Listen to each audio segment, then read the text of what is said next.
कई बारी जीवन में ऐसा होता है कि हमारे पास ना तो हमारी जन्म कुंडली होती है और ना ही हमें यह पता होता है कि कौन सा वक्त ऐसा था जब मैं पैदा हुआ था, या स्थान या तिथि नहीं मालूम होती, या जन्म कुंडली उपलब्ध ही नहीं कर पाते। और ऐसे में हम चिंता में लगे रहते हैं कि ना जाने कौन सा ऐसा ग्रह है जो इतना कष्ट दे रहा है कि जीवन को उसने एक नर्क बना दिया है। आज मैं जिस ग्रह की बात करने जा रहा हूं वो बहुत ही ज़रूरी ग्रह है। यदि ये ग्रह बुरे फल देने पर आ जाएं तो कुंडली में अगर कोई ग्रह अच्छे भी होंगे तो ये इतना शक्तिशाली है कि उसके अच्छे प्रभाव भी दब जाएंगे। हाँ, मैं आज राहु की बात करने जा रहा हूँ। नमस्कार, मेरा नाम एस्ट्रो केवल है और राहु का मैं आज जो विषय लिया है, ये वीडियो कुछ थोड़ी सी लंबी ज़रूर हो जाएगी, लेकिन एक एक शब्द इसमें आपके काम का है। अंत तक देखिएगा। नहीं आपका मन करता है यही छोड़ दीजिए, लेकिन देख रहे हैं तो अंत तक देखिए, क्योंकि हर उपाय, हर लक्षण आपके किसी न किसी जानकार के या अपने जीवन में घटित हो रहा होगा। और उपाय भी जो मैं दे रहा हूँ वो दे रहा हूँ उपाय जो बहुत आसान हैं और पर बहुत शक्तिशाली हैं। उनके मैंने असर देखे हुए हैं।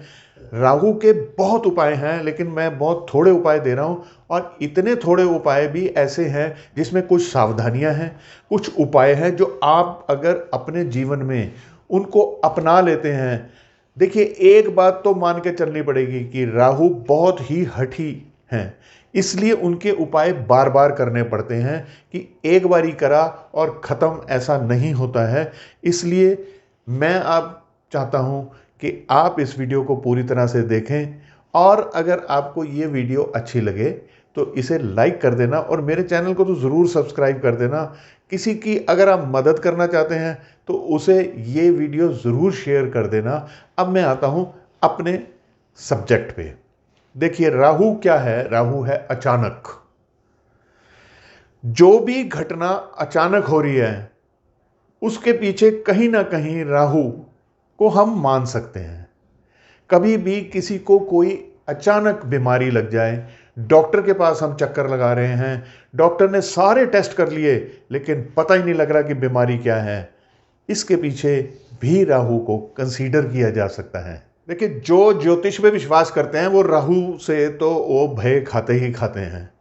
अब ऐसा नहीं है कि बहुत ज़्यादा भय खाया जाए, लेकिन फिर भी मैं कुछ लक्षण आपको बता रहा हूं और उनके उपाय ज़रूर दूंगा मैं आपको। अब देता तो ये मौज मस्ती है, थोड़ी थोड़ी मौज मस्ती दे दी, बहुत ज़्यादा दे दी। जब पूरी तरह से इस मौज मस्ती में लिप्त हो गए, फिर अचानक से ये धरती पर ऐसे पटक कर मारता है कि सांस भी नहीं आती।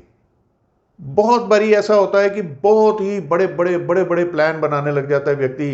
100 रुपए जेब में होते हैं, करोड़ों रुपए की बातें हो रही होती हैं, और धीरे धीरे धीरे धीरे अलग व्यवहार में व्यक्ति चला जाता है। अलग ही समझ आता है कि ये जमाने से कुछ अलग चल रहा है। रात की नींद चली जाती है, बहुत मुश्किलों से नींद आती है।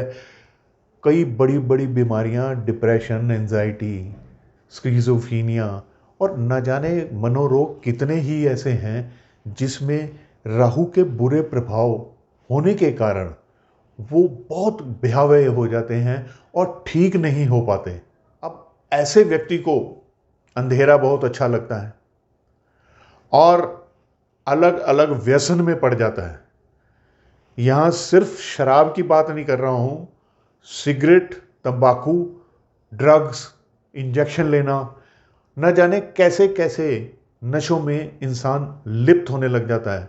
मन में जुआ खेलने की भावना पैदा हो जाती है।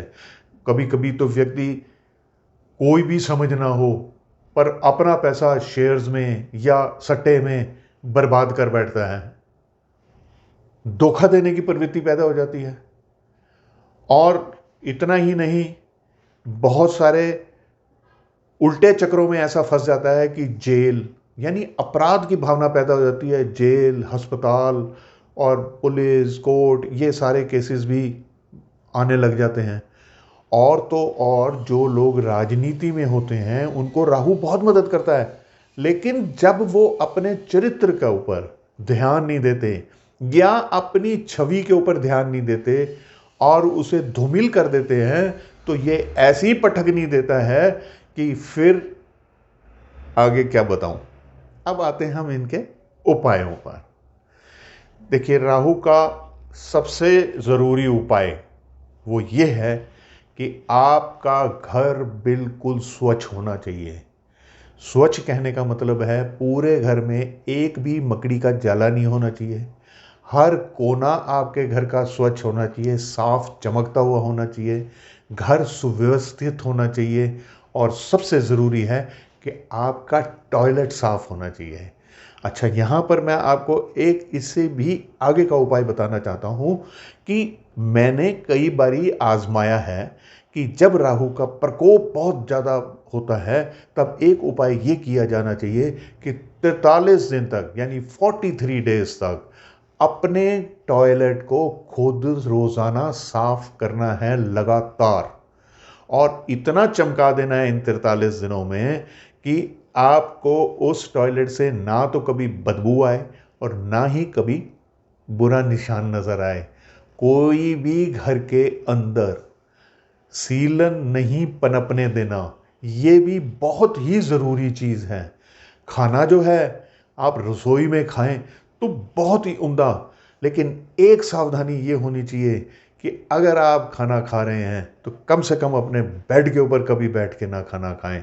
अधिकतर लोग टीवी देखते हुए खाना खाते हैं अपने बेड के ऊपर बैठकर, और जब वो बेड के ऊपर बैठकर खाना खाते हैं अपनी सेहत का भी नुकसान करते हैं, क्योंकि जिसका राहु बुरे प्रभाव दे रहा हो उसको सांस की और पेट की, पाचन क्रिया की बहुत ज़्यादा शिकायत रहती है। ये राहु का खराब होने का बहुत एक स्ट्रॉन्ग, बहुत शक्तिशाली लक्षण है। पूजा पाठ करते हैं तो भगवान शिव की आराधना कीजिए, माँ सरस्वती की पूजा कीजिए, माँ दुर्गा की आराधना कीजिए। आपका मन स्थिर होगा और बुद्धि का विकास होगा, जिस कारण से बुद्धि इतनी सशक्त होगी कि कोई भी अनिष्ट कार्य नहीं किया जाएगा।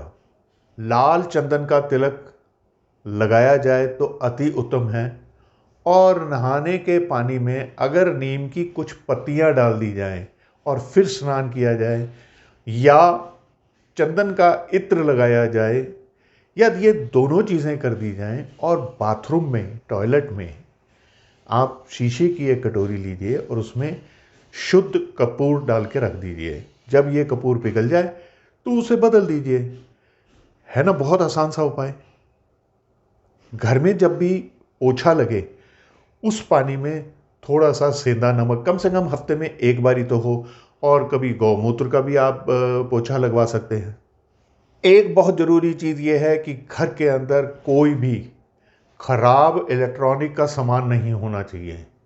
है तो उसे ठीक करवा लीजिए, नहीं ठीक होता तो फेंक दीजिए, लेकिन घर में ना रखिए।